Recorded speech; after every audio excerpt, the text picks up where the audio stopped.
पुण्यभूमी पवित्र तेथे नांदतो ज्ञानराजा सुपात्र सया कविता पुण्यराशी नमस्कार माझा सद्गुरु ज्ञानेश्वरासी गुरुर्ब्रह्मा गुरुर्विष्णू गुरुर्देवो महेश्वरा गुरुर्साक्षात् परब्रह्म तस्मै श्री गुरवे नमः सर्वमंगलमांगल्ये शिवे सर्वार्थसाधिके शरण्ये त्र्यंबके गौरी नारायणी नमोस्तुते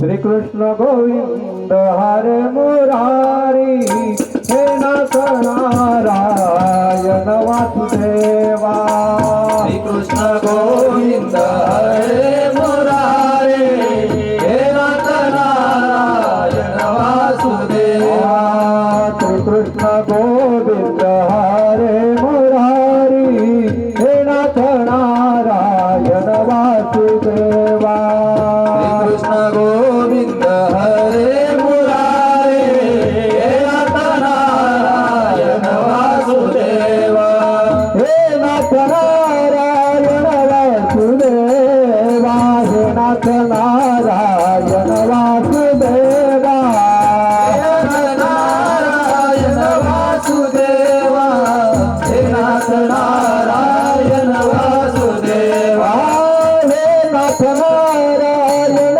वासुदेवा हे नाथ नारायण वासुदेवा नारायण वासुदेवा हे नाथ नारायण वासुदेवा श्री कृष्ण गोविंद हरे मुरारी हे नाथ नारायण वासुदेवा श्री कृष्ण गोविंद हरे मुरारे हे नाथ नारायण वासुदेवा बोला श्री कृष्ण गोविंद हरे मुरारे हे नाथ नारायण वासुदेवा श्री कृष्ण गोविंद हरे मुरारे हे नाथ नारायण वासुदेवा हे नाथ नारायण वासुदेवा हे नाथ नारायण वासुदेवा हे नाथ नारायण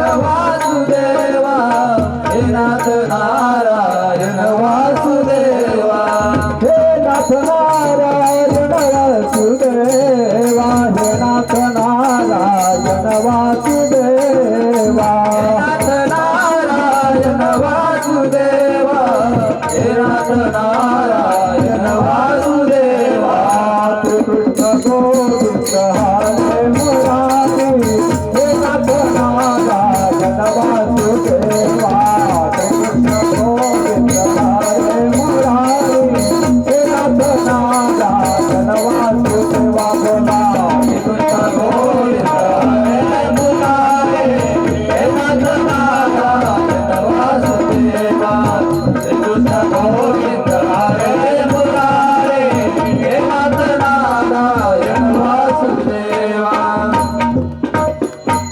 श्री कृष्ण गोविंद हरे मुरारी हे नाथ नारायण वासुदेवा श्री कृष्ण गोविंद हरे मुरारी हे नाथ नारायण वासुदेवा कृष्ण गोविंद हरे मुरारे हे नाथ नारायण वासुदेवा श्री कृष्ण गोविंद हरे मुरारी हे नाथ नारायण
भगवान की जय, हिंगलाज माता की जय.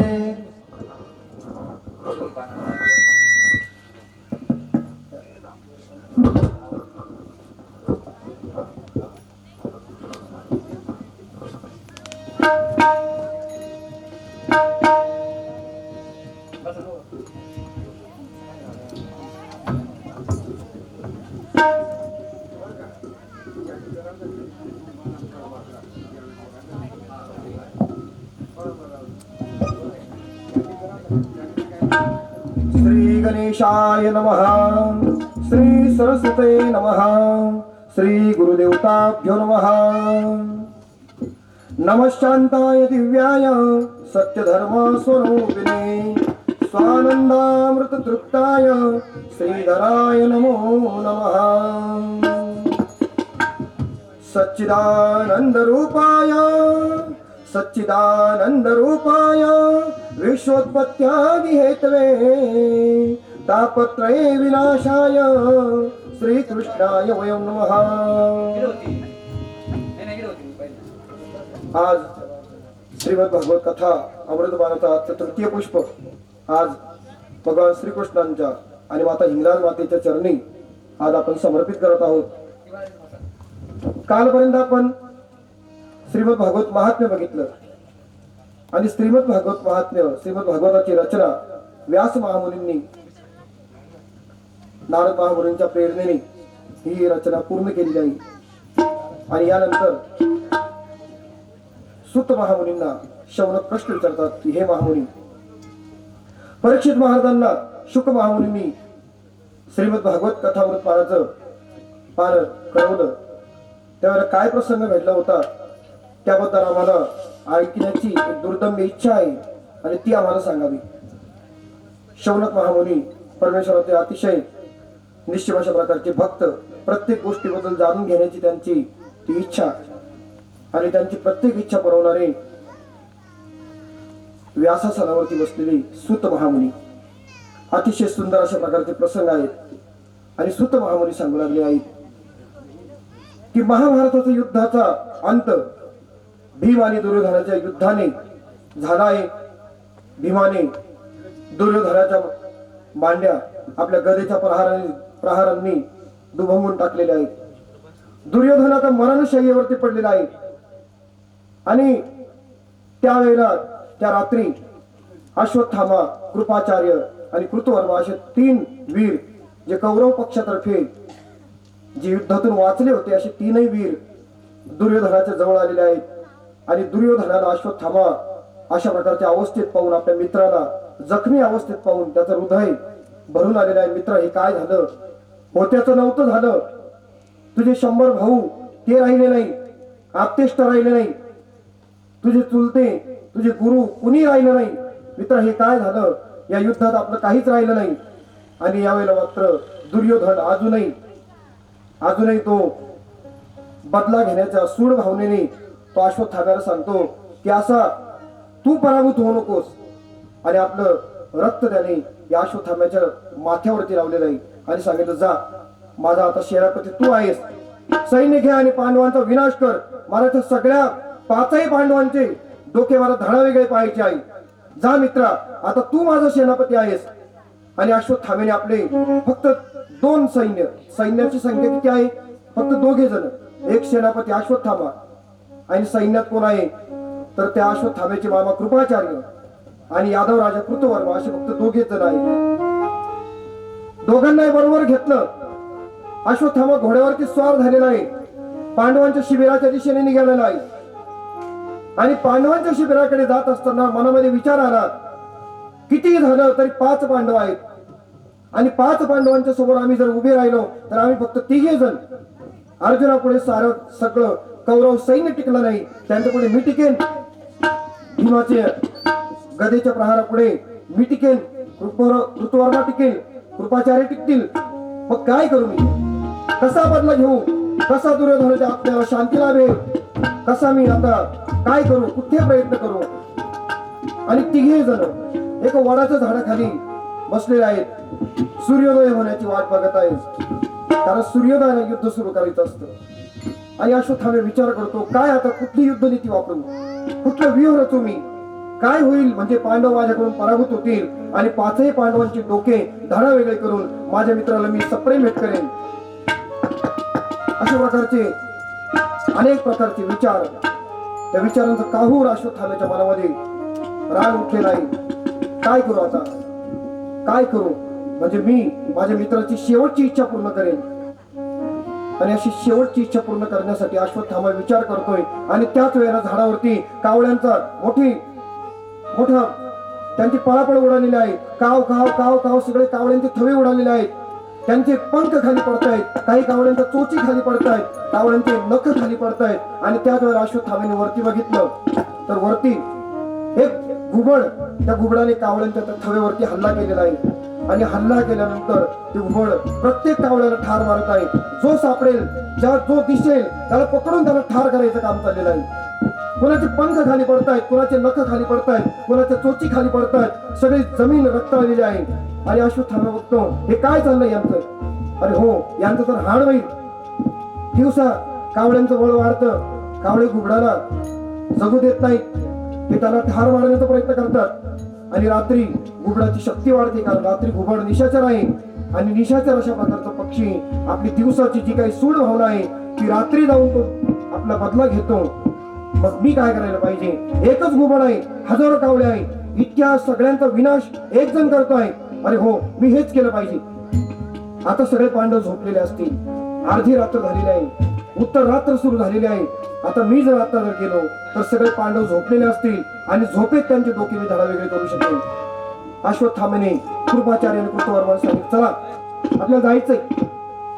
कुठे जायचंय, काय करायचंय, आत्ताच्या आत्ता पांडव शिबिरावरती हल्ला करायचा. पण का, आता जर आपण हल्ला केला नाही तर सूर्योदय होईल, आणि सूर्योदय जर आपण त्यांच्यावरती हल्ला केला तर आपण पराभूत होऊ.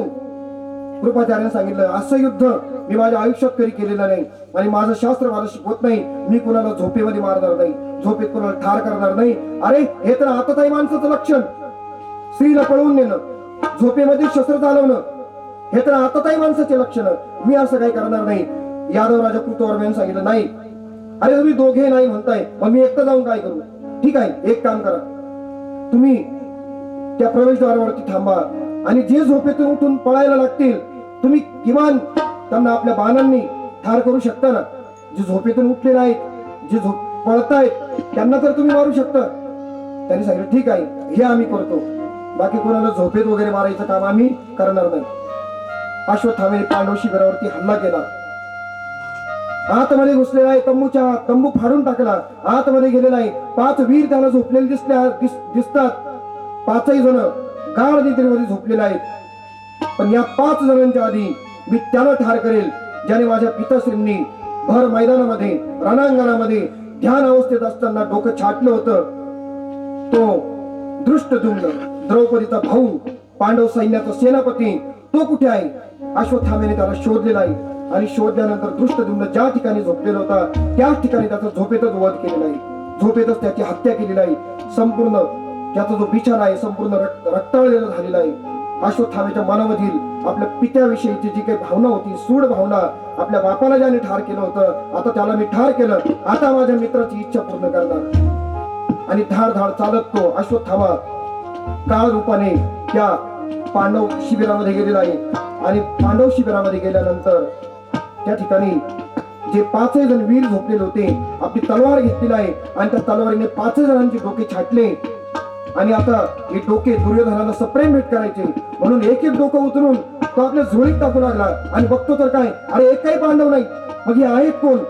हे मोठं डोकं मला वाटलं भीमाचं आहे, म्हणून त्याने उचलून पाहिलं, नाही भीमाचं नाही, हे तर भीमपुत्राचं आहे, हे तर युधिष्ठिर पुत्राचं आहे, हे तर अर्जुन पुत्राचं आहे, हे तर नकुल सहदेवांच्या पुत्रांचे डोके. अरे हे मी काय केलं, माझ्या मित्राला सुद्धा हे आवडणार नाही, पण जाऊ द्या, ठीक आहे, मी त्याला हे देतो. आणि त्याला सांगतो की मी तुझी शेवटची इच्छा मी पूर्ण केली. कारण त्या ठिकाणी पांडव नव्हतेच. पांडव द्रौपदीसह भगवान श्रीकृष्णांना पुढे काय वेळ येणार आहे, आपल्या भक्तांवरती काय संकट येणार आहे हे भगवंताला ठाऊक असतं. आणि त्यावेळेला 5ही जणांना घेऊन, 5ही पांडवांना घेऊन भगवान श्रीकृष्ण यमुनेच्या काठावरती फिरण्यासाठी निघून गेले होते. बघा, अर्ध्या रात्री कोणी कुठे फिरायला जातं का. परंतु भगवंताने सांगितलं चला माझ्या बरोबर आपल्याला यमुनेच्या वाळवंटात फिरायचं आहे. आणि पाचही भक्तांनी देवाचं ऐकलं आणि त्यावेळेला भक्तांवरती कुठलं संकट आलं नाही. परंतु त्यांचे जे मुलं तिथे झोपलेले होते, पाचही पांडवांचे जे 5 पुत्र होते, त्यांची मात्र हत्या या ठिकाणी झालेली आहे. ती अश्वत्थाम्याच्या हातून झाली. अश्वत्थाम्याने पाचही ते डोके घेतले पांडव पुत्रांचे आणि दुर्योधनाकडे दिले. दुर्योधनाने सांगितलं आलास, मी तुझ्यावर सोपवलेली कामगिरी पूर्ण करून आलास. अश्वत्थाम्याने फक्त होकार दर्शवलं, हो केले म्हणे, तुझी इच्छा पूर्ण केली. अरे माणसं शांत का, ते भीमाचं डोकं माझ्या हातामध्ये. मला तर त्याने माझे 99 भाऊ ठार केले, त्यांच्याबरोबर मलाही जखमी केलेलं आहे. ते भीमाचं डोकं माझ्याकडे. आणि भीमाचं डोकं अश्वत्थाम्याने दुर्योधनाच्या हातात ठेवलं. दुर्योधनाने जोरात ते डोकं दाबलं. खाडखंडीशी त्याची कवटी फुटलेली आहे. हातामध्ये त्या डोक्याचा चुरा झाला. दुर्योधन रडायला लागला, मूर्खा नीचा, काय केलंस हे? काय साहस करून बसलास तू? हे माझा वंश तू निर्वंश केला. जा, तुझं मला तोंड पाहायचं नाही. जा, तू शक्तीहीन होशील, तेजहीन होशील. माझा शाप आहे तुला. अरे पण काय चुकलं काय माझं? हे 5ही पांडवांचे डोके नाहीत. तू मला फसवलंस, माझा विश्वासघात केलास तू, माझा विश्वासघात केलास. मित्र चुकून झालं रे, जा तिकडे. चुकून झालं असेल, तेजहीन होशील, शक्तीहीन होशील. माझा शाप आहे तुला. तू माझ्या पांडवांच्या 5ही पुत्रांचे डोके धडावेगळे करून आलास. तुला लाज कशी वाटली नाही? माझा वंश, जो कुरुवंश चालवणार आहे, ते 5 पुत्र, त्यांचा तू निर्वाश केलास. जा म्हणे इथून. आणि अश्वत्थाम्याने खाली मान घातली आणि निघून गेलेला आहे. इकडे 5ही पांडव शिबिरात येऊन बघतात तर जिकडे तिकडे हाहाकार झालेला आहे. सगळं सैन्य ठार झालेलं आहे. 5ही पुत्रांचे डोके धडावेगळे झालेले आहेत. 5ही पुत्रांचे डोके जागेवर नाहीत. कुणी केलं असेल हे? त्या ठिकाणी पाहिलं तर जी शस्त्र होते ते गुरुपुत्र द्रोणाचार्यांचा पुत्र अश्वत्थाम्याचे ते शस्त्र पाहिल्यानंतर अर्जुनाने ओळखले तर हे द्रोणाचार्यांचे पुत्र गुरुपुत्राचे अस्त्र शस्त्र आहेत. नक्कीच त्याने आपल्या पुत्रांचा वध केला. द्रौपदी रडायला लागलेली आहे. द्रौपदीने अर्जुनाला सांगितलं म्हणे, जा, ज्याने माझ्या पुत्रांची हत्या केली त्याला पकडून आणा. मी आता त्याच्या डोक्यावरती बसून आणि मगच स्नान करेन. त्याच वेळेला माझ्या पुत्रांचा अंत्येष्टिविधी होईल. महाभारतामध्ये सगळ्या प्रतिज्ञा, भीमाची एक प्रतिज्ञा, द्रौपदीची एक प्रतिज्ञा, भीष्माची एक प्रतिज्ञा, भगवान श्रीकृष्णांची प्रतिज्ञा. त्या प्रतिज्ञा टिकवण्याकरता त्यांनी पाहिजे ते केलं. सगळं महाभारत घडलं. परंतु त्यांनी आपल्या प्रतिज्ञा टिकवण्याकरता शेवटचा क्षण सुद्धा त्यांनी पणाला लावला. आणि जे व्यक्ती अशा प्रतिज्ञा करतात, आले देवाजीच्या माना, आले देवाजीच्या माना, आले देवाजीच्या माना, आले देवाजीच्या माना, आले देवाजीच्या माना, आले देवाजीच्या माना, आले देवाजीच्या माना, आले देवाजीच्या माना. ते कोणा ते चाले ना, ते कोणा ते चाले ना, हरिचंद्र तारा राणी, हरिचंद्र तारा राणी हो, हरिचंद्र तारा राणी, हरिचंद्र तारा राणी. ते कोणा ते चाले ना, ते कोणा ते चाले ना, हरिचंद्र तारा राणी, हरिचंद्र तारा राणी, हरिचंद्र तारा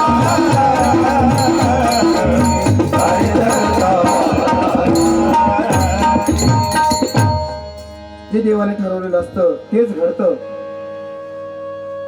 हा जो काही या ज्या प्रतिज्ञा होत्या, या प्रतिज्ञा टिकवण्याकरता सर्वांनी प्रयत्न केले.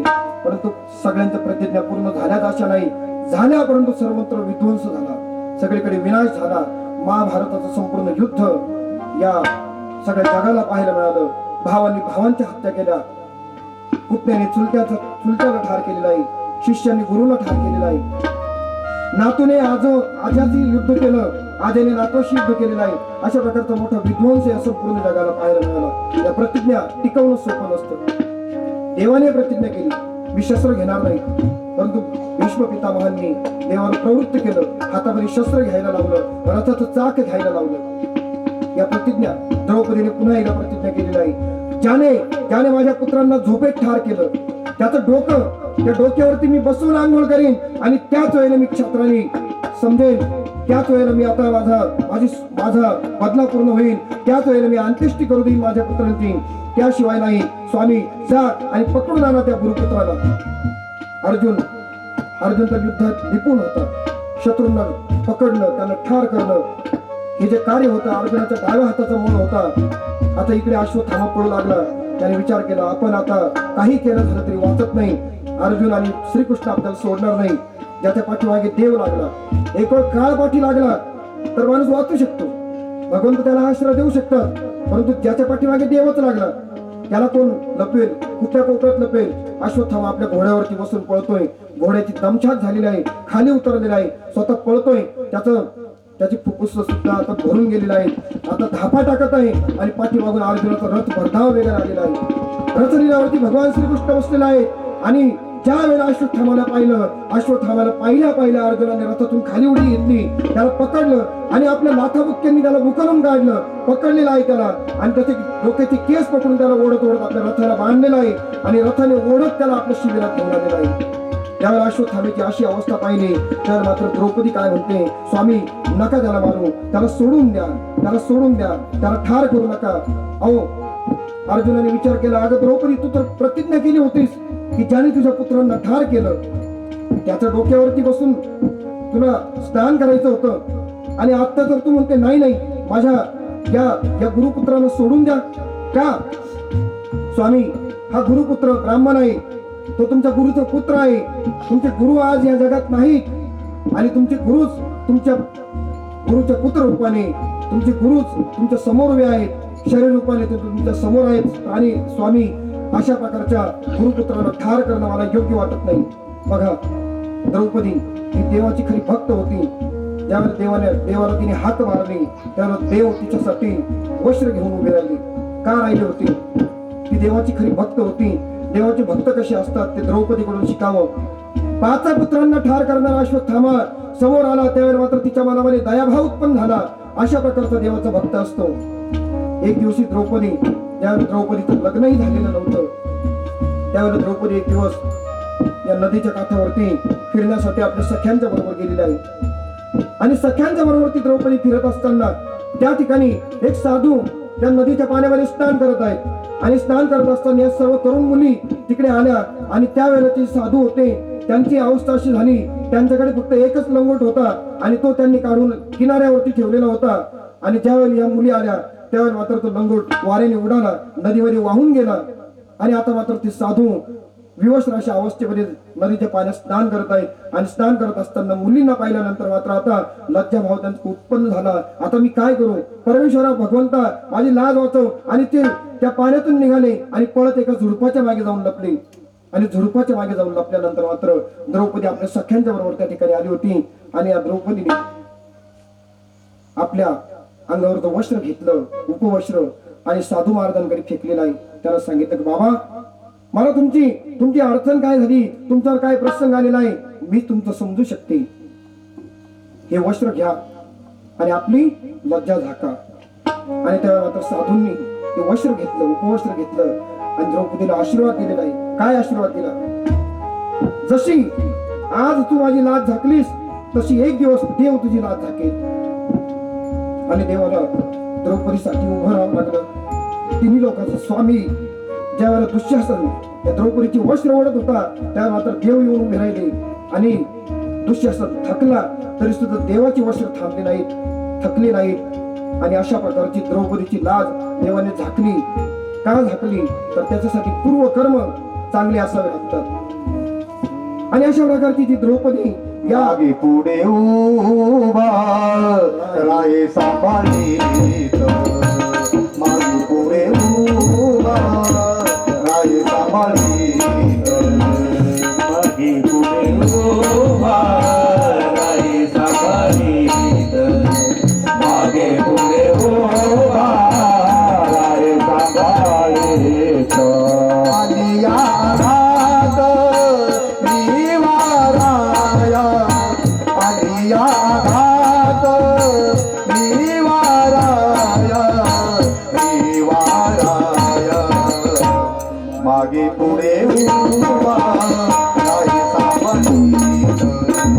माझी पुढे उभा राही सांभाळीत माझी पुढे उभा राही सांभाळीत आली राधात वाराया आली राधात वाराया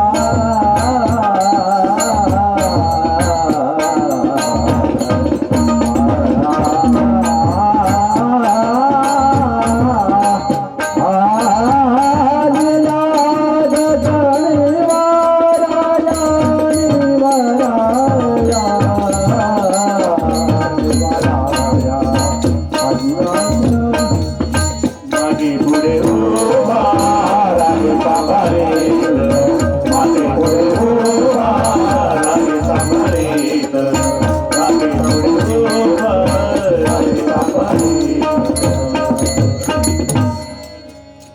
आणि यावेळेला मात्र भीम रागाने द्वेषाने पुढे आलेले आहे. दात ओठ खात सांगतात, माझ्या झोपी गेलेल्या मुलांना ठार करतोस काय? नाही अर्जुना, त्याला सोडू नकोस, ठार कर. त्याचं डोकं धडा वेगळं कर.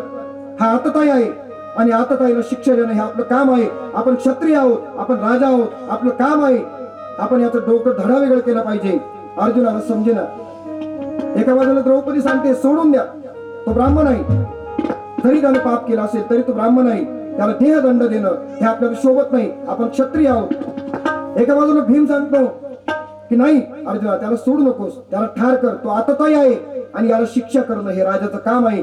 जो राजा दंड करू शकत नाही त्या राजाचं राज्य हे लयास जातं आणि म्हणून अपराध करणाऱ्या प्रत्येक माणसाला शासन करणं हे राजाचं काम आहे. क्षत्रियाचा तो धर्म आहे आणि आपल्या धर्माच्या आड कुणी येतं कामा नाही. या मात्र अर्जुन शंकांकित नजरेने भगवान श्रीकृष्णांकडे पाहू लागला आणि भगवान श्रीकृष्ण सांगतात, मी जे सांगितलेलं आहेस ना तेच कर. काय कर तर पापकृत्य केलेल्या ब्राह्मणाचं सुद्धा वध करू नको, परंतु आतताईला तर मारलं पाहिजे, आतताईला तर मारलं पाहिजे. मग काय कर देवा, काय करू? वपनम द्रविनादानम स्थान निर्यापनम तथा एषही ब्रह्मबंधूनां वधनान्यो अस्तितैः. मुंडन करणं, धन काढून घेणं, त्यांना निर्वासित करणं, त्यांचं जे पद असेल त्या पदावरून त्यांना खाली काढून घेणं, अशा प्रकारचा हा ब्राह्मण बंधूंचा वधच आहे. अशा प्रकारचं काहीतरी करून तू त्याला तेजोहीन कर. अर्जुनाने आता काय केलेलं आहे? अर्जुनाने अश्वत्थाम्याच्या डोक्यामध्ये जो तेजस्वी मणी होता, जो जन्मताच त्याला प्राप्त झालेला होता, अर्जुनाने तो त्याच्या केसांसह उपटून घेतलेला आहे. अश्वत्थामा तेजोहीन झाला, डोक्यामध्ये मोठी जखम झालेली आहे. त्याच्या डोक्याचे केस कापून टाकलेले आहेत, अंगावरचे वस्त्र फाडून टाकले आणि अश्वत्थाम्याला तिथून काढून दिलेला आहे. जा इथून निजा, आमच्या डोळ्यासमोर थांबू नकोस.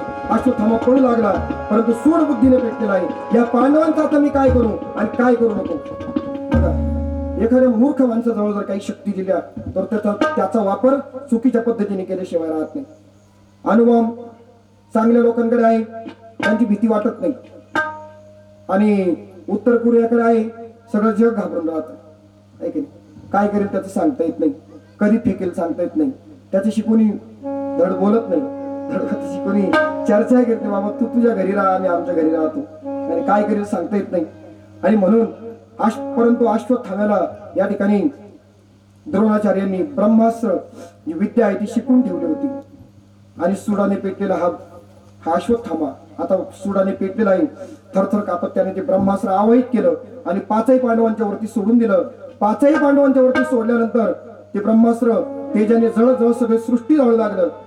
5 बाण पेटलेले अशा प्रकारचे ती अग्नी अस्त्र, ते ब्रह्मास्त्र ते पाचही पांडवांच्याकडे येऊ लागलं. आणि पाचही पांडवांच्याकडे येत असताना भगवान श्रीकृष्णाने सांगितलं की अर्जुना, तू सुद्धा ब्रह्मास्त्र वेत्त आहेस, आणि या अस्त्राचा जर परिहार करायचा असेल तर तुझं ब्रह्मास्त्र चालव आणि तुझ्या ब्रह्मास्त्राने त्याचा प्रतिकार कर. अर्जुनाने तेच केलं. अश्वत्थाम्याला सांगितलं तुझं ब्रह्मास्त्र परत घे. त्याने सांगितलं फक्त आवाहित करता येत होतं, सोडता येत होतं, परत घेता येत नाही. भगवान श्रीकृष्णांनी अर्जुनाला सांगितलं की तू परतही घे आणि तुझ्या ब्रह्मास्त्राने त्याचा प्रतिकार कर. भगवान श्रीकृष्णाने आपल्या सुदर्शन चक्राने सगळ्या सृष्टीवरती छत्र धरलेलं आहे, कुणाचंही नुकसान होऊ दिलं नाही. आणि ब्रह्मास्त्रापासून सगळ्यांना वाचवलं. परंतु हे ब्रह्मास्त्र अश्वत्थाम्याने सांगितलं की हे ब्रह्मास्त्र वाया जाणार नाही. अभिमन्यूची पत्नी उत्तरा आणि उत्तरेच्या पोटामध्ये जो गर्भ वाढत आहे तो गर्भ हा हे ब्रह्मास्त्र जाळून टाकेल.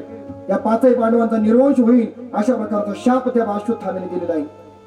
मग ब्राह्मणाचा शाप ब्रह्मास्त्र दोन गोष्टी पांडवांना लागलेल्या आहेत. परंतु जो भगवंताचा भक्त आहे त्याला ब्राह्मणाचा शाप आणि ब्रह्मास्त्र सुद्धा काही करू शकत नाही. ही देवाची लीला आहे. आणि या ठिकाणी ती उत्तर आहे त्या उत्तरेचा गर्भ जवळ लागला. ती वेदनेने पिढीने व्याकुळ झालेली आहे आणि धावत पडत ती भगवान श्रीकृष्णांकडे आलेली आहे. भगवान श्रीकृष्णांना शरण आलेली आहे. भगवान श्रीकृष्णांना ती सांगते, पाहि पाहि महायोगिन, पाहि पाहि महायोगिन, देव देव जगत्पते, नान्यतोद्भयं पश्ये यत्र मृत्यू परस्परं. हे देवाधिदेवा, हे जगदीश्वरा, आपण महान योगी आहात. आपण माझे रक्षण करा. मी मेले तरी चालेल परंतु माझ्या पुत्राचं रक्षण करा. माझा पुत्र या पृथ्वीतलावरती जन्माला आला पाहिजे, मोठा झाला पाहिजे, त्याला दीर्घायुष्य प्राप्त झालं पाहिजे, त्याला आरोग्य प्राप्त झालं पाहिजे देवा, अशी माझी इच्छा आहे. बघा आई ती आईच. आईला आपल्या जीवाचं काही झालं तर चालेल परंतु आपल्या मुलावरती संकट येता कामा नये. आणि उत्तरा या ठिकाणी देवाला तेच सांगते की देवा माझ्याकडे पहा, माझ्याकडे लक्ष द्या. देवादी देव आहात, तुम्ही जगदीश्वर आहात, जगदात्मा आहात, या जगाचे स्वामी आहात, त्रिलोकाचे तुम्ही स्वामी आहात देवा. आणि काय करा तर माझ्या पुत्राचं रक्षण करा देवा. माझ्या पुत्राला मरू देऊ नका, माझ्या पुत्राचा विनाश होऊ देऊ नका. आणि बघा जो भगवंत अयोनी संभव आहे, जो गर्भात प्रवेश करत नाही आणि गर्भातून जन्माला येत नाही, त्या भगवंताने काय करावं तर अंगठे इतकं स्वरूप धारण केलं, उत्तरेच्या गर्भात प्रवेश केलेला आहे. आणि ती ब्रह्मास्त्र जे त्या उत्तरेच्या गर्भातल्या उत्तरेच्या पोटातल्या गर्भ जाळत आहे त्या गर्भाच्या भोवती आपल्या हातामध्ये गदा घेतलेला आहे आणि गरगर गरगर गरगर त्या ब्रह्मास्त्राचा प्रतिकार ती गदा करत आहे. आणि ब्रह्मास्त्र त्या गर्भाला त्या शिशूला जाळू पाहत आहे परंतु भगवंताने इतकं छत्र धरलेलं आहे आणि त्या ठिकाणी त्या गर्भातल्या त्या मुलाचं रक्षण केलेलं आहे. हा मुलगा जन्माला आलेला आहे. कुठल्या प्रकारची हालचाल नाही, कुठल्या प्रकारची चेष्टा नाही. सगळ्यांना वाटलं उत्तरेचा गर्भ आता तो मृत्यू झाला. अरे उत्तरेचा गर्भ राहिला नाही, पांडव आता निर्वंश झाले. आणि कुंती मातेने भगवंत पुढे हात जोडले. भगवंताला सांगते की देवा माझं हे माझा वंश चालवणारा माझा हे लेकरू देवा बघा ते निश्चित पडलेला आहे. त्याचा मृत्यू झाला की काय तो आता जिवंत नाही. कृष्णाय वासुदेवाय, कृष्णाय वासुदेवाय, देवकी नंदनाय च, नंद गोपकुमाराय, गोविंदाय नमो नमः.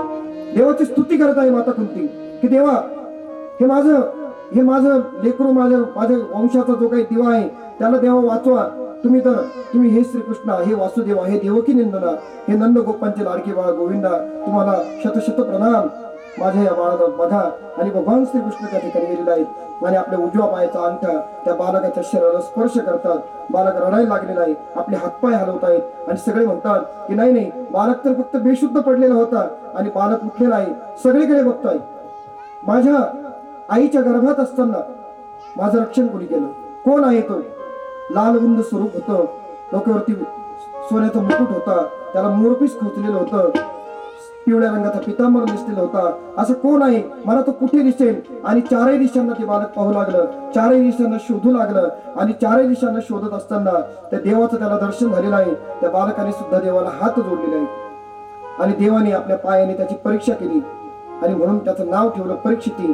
काही जण म्हणतात की नाही की बालक त्याच्या समोर जो कोणी आला त्या प्रत्येकाचं अवलोकन करायचं. हा तसाच दिसतो का? माझ्या देवासारखा दिसतो का? याने माझ्या आईच्या गर्भामध्ये येऊन माझं रक्षण केलं, हा तसाच दिसतो का? आणि म्हणून प्रत्येकाची परीक्षा करणारा हा जीव, त्याचं नाव त्यांनी परीक्षिती ठेवलेलं आहे. त्या ठिकाणी माता कुंती देवाची पुन्हा एकदा स्तुती करत आहे. नमः पंकजनाभाय, नमः पंकजनाभाय, नमः पंकजमालिने, नमः पंकज नेत्राय, नमस्ते पंकजाग्रहे.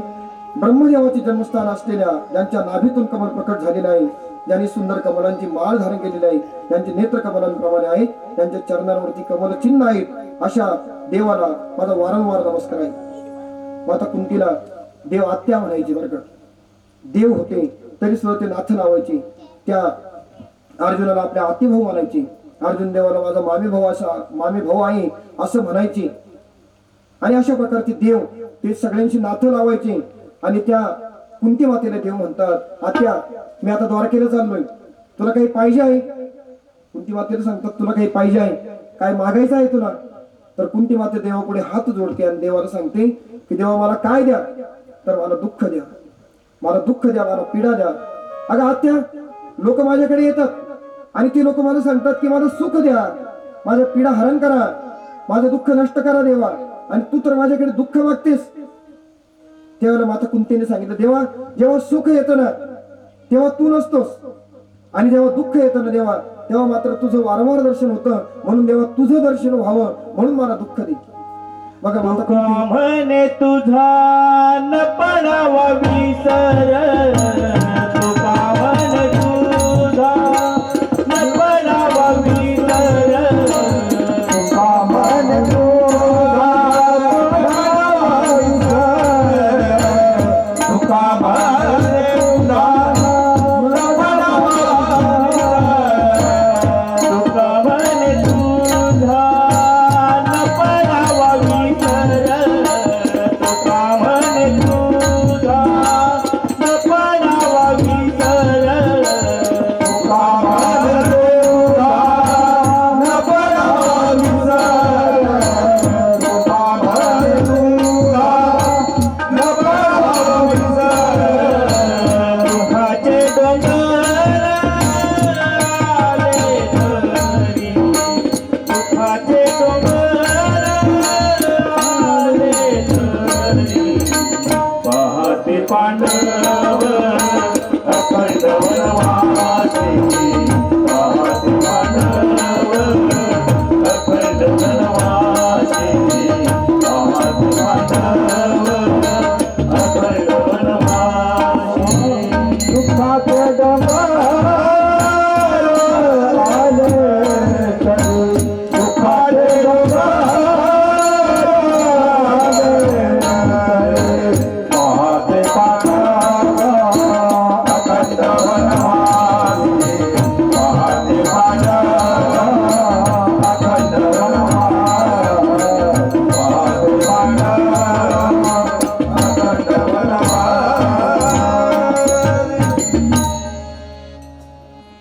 दुःखाची डोंगर आली, दुःखाची डोंगर आली माता कुंतीवरती.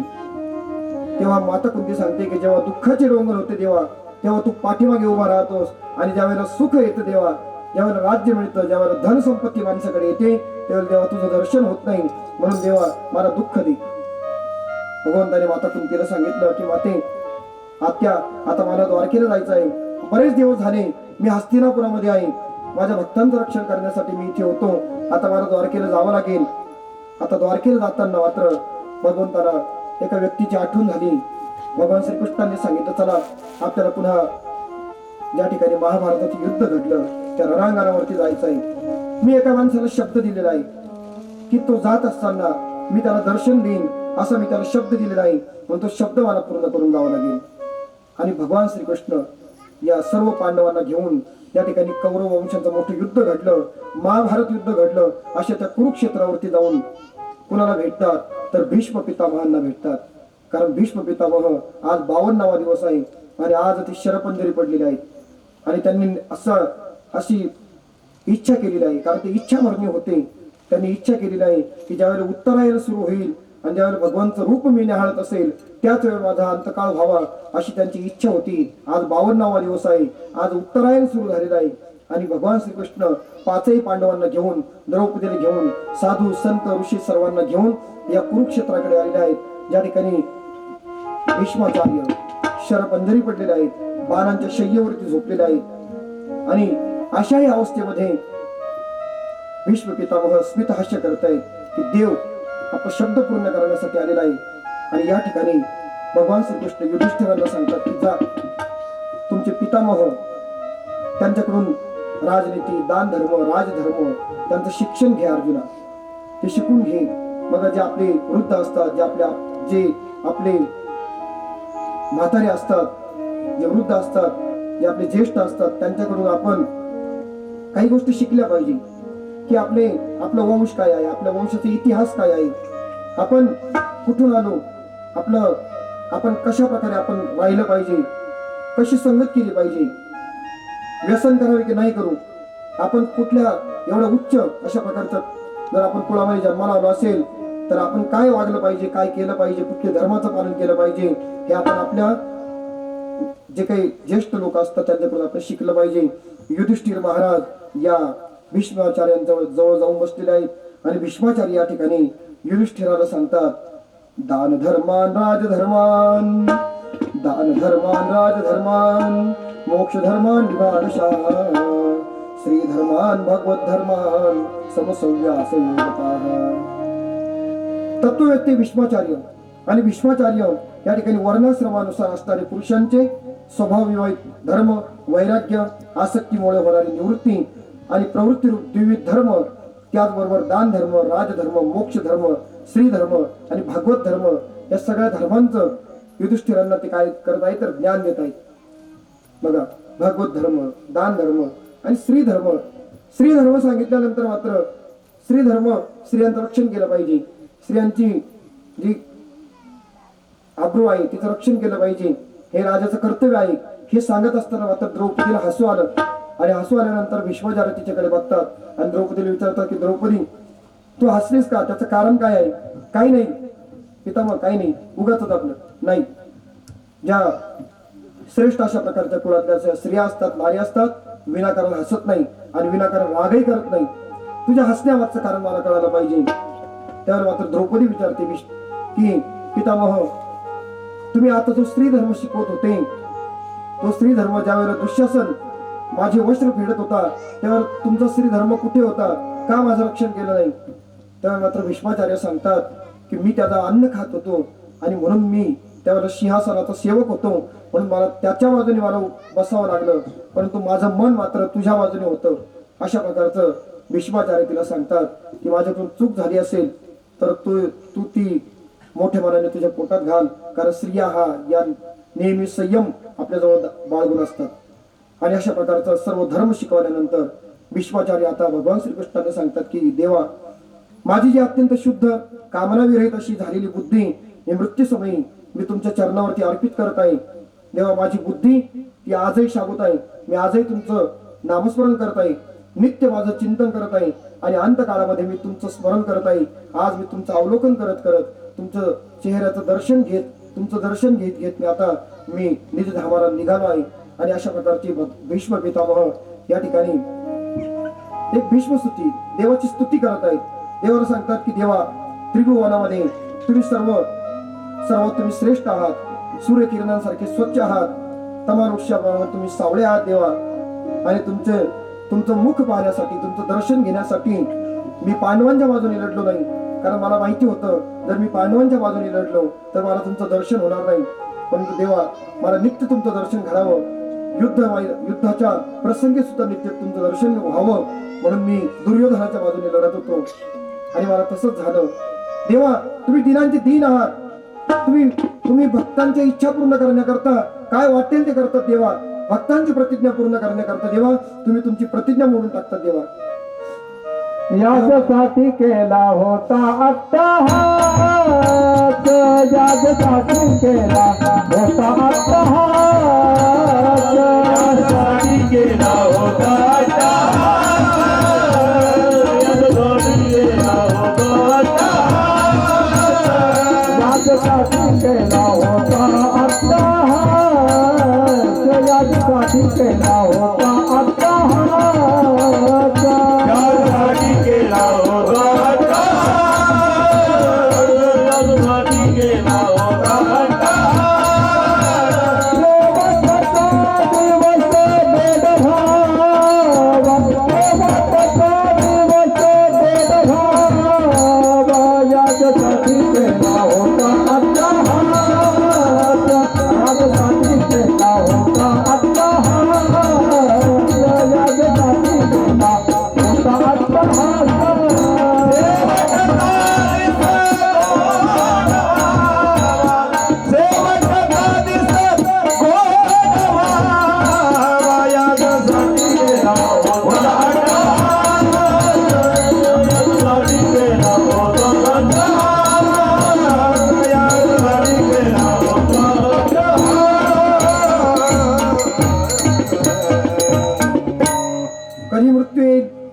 कुठल्या ठिकाणी गाठेल, कुठल्या क्षणाला येईल, कुठल्या पुढच्या क्षणाचा सुद्धा भरोसा नाही.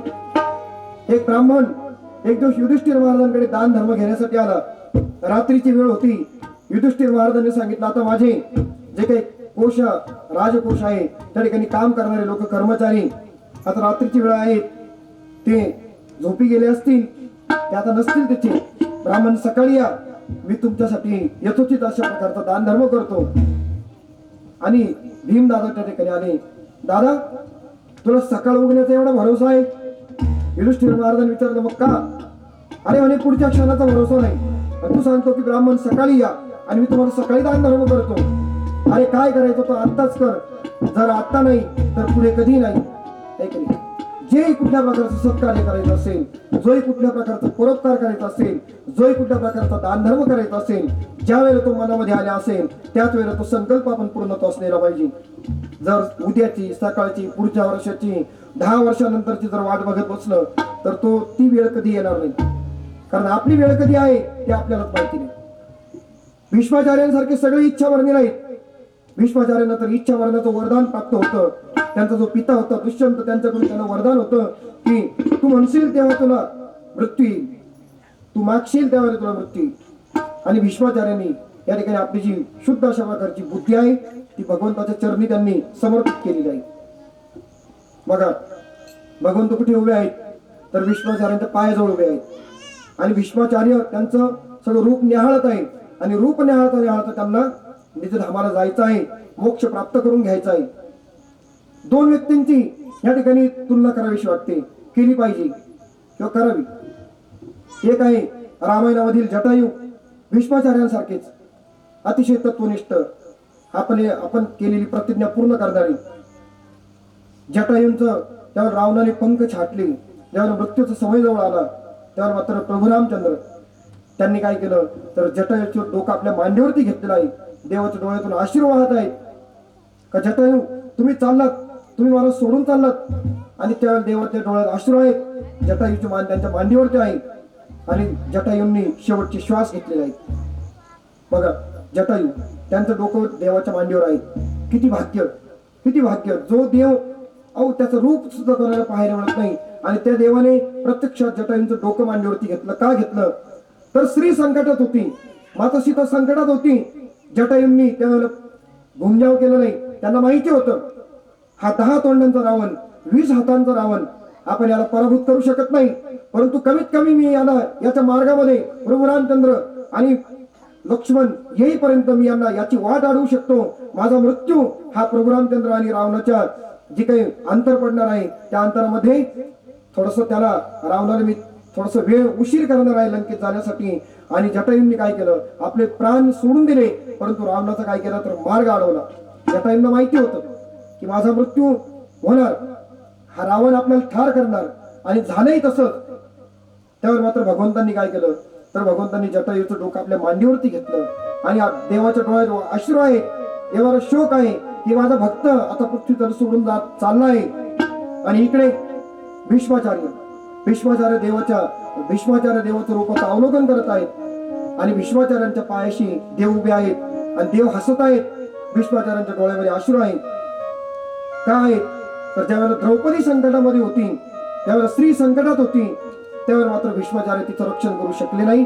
आणि म्हणून देवांनी भीष्माचार्यांना तो मान दिला नाही जो त्यांनी जटायूला दिला होता. देवाला काय प्रिय आहे? गाय, गोपी आणि गीता. देव सांगतात की मला गाय, गोपी आणि गीता या 3 गोष्टी प्रिय आहेत. गाय, आज कलियुग आहे, जागोजागी कत्तलखाने चालू आहेत, जागोजागी गायींची कत्तल होत आहे. बरेच देवाचे भक्त गोरक्षक गायींचं रक्षण करत आहेत, परंतु बरेच जण त्या गायींची कत्तल व्हावी म्हणून अनेक प्रकारचे सहकार्य करत आहेत. गोपी स्त्री, ही गोपी तर गर्भातच मारली जात आहे. लोक आधीच काय करतात, परीक्षण करतात आणि काय करतात तर तिला ठार करत आहेत. गाय, गोपी आणि गीता, लोकांना गोष्टींची पुस्तकं पाहायला आवडतं. वेगवेगळ्या प्रकारच्या माहिती वेगळ्या वेगळ्या वाचतील, परंतु गीता बऱ्याच जणांचा मृत्यू होऊन जातो तरी सुद्धा गीतेचं वाचन होत नाही, गीतेचं पारायण करत नाही, गीता त्यांच्या नजरेखालून जात नाही. कलियुगामध्ये 3ही गोष्टी धोक्यात आलेल्या आहेत, गाय, गोपी आणि गीता. गीतेचं पुस्तक ₹5 तर लाखापर्यंत मिळत असेल. किती स्वस्त किंमत असते. ₹5, ₹10, ₹20, ₹25. परंतु गीतेवरील ज्ञान ते या जगात या ठिकाणी भगवंताने देऊन ठेवलं ते किती बहुमोल आहे ते मात्र मनुष्य प्राण्याला त्याची किंमत कळत नाही. आणि भीष्माचार्यांनी देवाचं रूप निहाळत निहाळत आपलं प्राण या ठिकाणी सोडलेलं आहे. देव आता पांडवांना सांगतात की मी आता द्वारकेला जातो. द्वारकेमध्ये सगळेजण माझी वाट बघत आहे आणि मला त्यांना दर्शन दिलं पाहिजे. बघा जसं माता कुंतीने सांगितलं होतं की जेव्हा जेव्हा दुःख असतं ना तेव्हा तुझं दर्शन होतं. इतकी वेळ दुःख होते तर देव त्यांच्या बरोबर होते. आता सुख आलं. हस्तिनापुराचं राजसिंहासन युधिष्ठिर महाराजांना मिळालेलं आहे. त्यांचा राज्याभिषेक झालेला आहे. त्यांनी सगळ्या दिशांना दिग्विजय प्राप्त केलेला आहे. सगळ्या पृथ्वीचं राज्य त्यांनी प्राप्त करून घेतलेलं आहे. आता सुखच सुख आहे. परंतु देव कुठे आहे तर ते देव द्वारकेमध्ये आहे. 30-35 वर्ष निघून गेली. 30 वर्ष देवाचं दर्शनच पांडवांना झालं नाही. आता मात्र युधिष्ठिर महाराजांना अपशकुन दिसू लागले. रात्री त्यांना तारे पडताना दिसत आहेत. गायी त्यांच्या डाव्या हाताने जात आहेत. रात्री बाहेर फिरायला गेलं की कुत्र्यांचे विक्षिप्त अशा प्रकारचे ओरडण्याचे आवाज येत आहेत. रान पशूंचे रडण्याचे आवाज येत आहेत. कोणी कुत्रे रडत आहे असं त्यांना वाटतंय. ज्या काही सुवासिनी आहेत त्यांच्या डोक्यावरती पाण्याचे घडे आहेत. त्या उजव्या हाताने न जाता डाव्या हाताने जात आहेत. डावा बाहूसपर्यंत पावत आहेत. डावा डोळासपर्यंत पावत आहेत. डावा पायसपर्यंत पावत आहे. नक्कीच काहीतरी वाईट घडतंय. पण युधिष्ठिर महाराजांनी अर्जुनाला सांगितलं जा द्वारकेला जा. काय आहे द्वारकेमध्ये काय चालू आहे एकदा पाहून तरी ये. आणि अर्जुन द्वारकेच्या दिशेने निघून गेला. एक दिवस युधिष्ठिर महाराज आपल्या त्या गच्चीवरती फिरत असताना भर दुपारची वेळ आहे आणि त्यांच्या हस्तिनापुराचा जो राजवाडा आहे त्या राजवाड्याच्या प्रवेशद्वारावरती एक त्यांना भिकाऱ्याच्या वेशामध्ये एक व्यक्ती दिसला. त्याचे कपडे मळलेले आहेत, फाटलेले आहेत, केस कसे तरी विक्षिप्त आहेत, हातामध्ये कुठल्या प्रकारचं धनुष्य नाही, बाण नाही, काहीच नाही. आणि युधिष्ठिर महाराजांनी फार प्रयत्नपूर्वक मी याला कुठं